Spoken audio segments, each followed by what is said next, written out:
Starting in Genesis 11:4, we see the people on earth deciding that they would build a city and a tower with its top in the heavens. This went against, though, God's plan, where they were to glorify Him and lift up His name in order to build a name for themselves. In Genesis 9:1, God told mankind to be fruitful and multiply and fill the earth.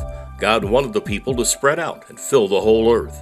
He didn't want them to all be living in one central location on the earth. By building the tower to heaven, the people were also ignoring God's clear instructions. God even came to see the city and the tower they were building. He discerned their intentions and realized that this stairway to heaven would only lead the people away from God.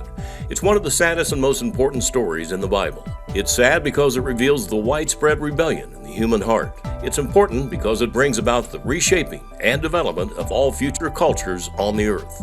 I believe it also shows how God is in favor of separate nations, not just one language, and against one world government. It's interesting to understand how the Tower of Babel actually unfolded and where at. Early in the history of humanity, as people repopulated the earth after the flood, a number of them settled in the land of Shinar. Shinar is one of the cities in Babylon founded by King Nimrod, according to Genesis 10:9-10.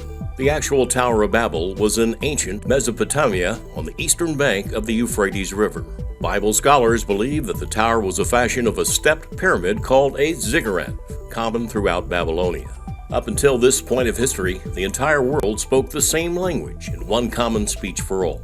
The people of the earth had become quite skilled in construction and decided to build a city with a tower to reach up to heaven. Babel is derived from the root meaning to confuse.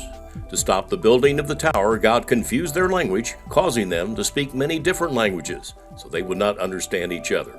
By causing this, God thwarted their plans. He also forced the people of this city to scatter all across the face of the earth. Some people even think that this is when God divided the earth into separate continents. So what was so wrong with building the Tower of Babel? The people were coming together to accomplish a notable work of architecture, wonder, and beauty.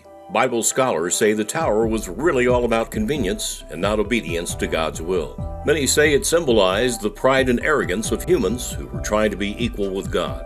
That in seeking to be free from reliance on God, people thought they could reach heaven on their own terms. This story emphasized the sharp contrast between man's opinion of his own accomplishments and God's point of view of them. When God intervened to stop the Tower of Babel, God said the following: "If as one people speaking the same language they have begun to do this, then nothing they plan to do will be impossible for them." God made it clear that when people are unified in purpose, they can do impossible feats, both good and bad.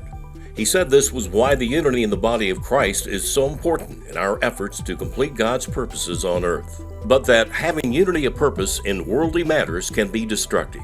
This is why He confuses and divides people at the Tower of Babel, so they don't overstep God's limits on them. For those interested, the construction materials used at the Tower of Babel were made with several important items. It would have consisted of sun-baked bricks made of clay. Scientists have calculated the bricks had a breaking point of 800 pounds of pressure. But when those bricks were baked at 1500 degrees Fahrenheit for 24 hours using brick for stone and asphalt for mortar, they could sustain a maximum load of 6,000 pounds. This would allow a maximum height of 3,500 feet. But if the tower was made in a pyramidal shape to better distribute the load, it could have reached 10,500 feet. That's over 2 miles high and 4 times taller than modern day's tallest building. The individuals climbing the Tower of Babel would then feel altitude sickness.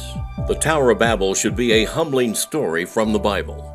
God doesn't love pride, arrogance, and selfish ambitions. For those of us who love God and want to do everything we can to be in His perfect will for our lives, the Tower of Babel resonates to remind us that we're not always in charge. This is H.A. Graves.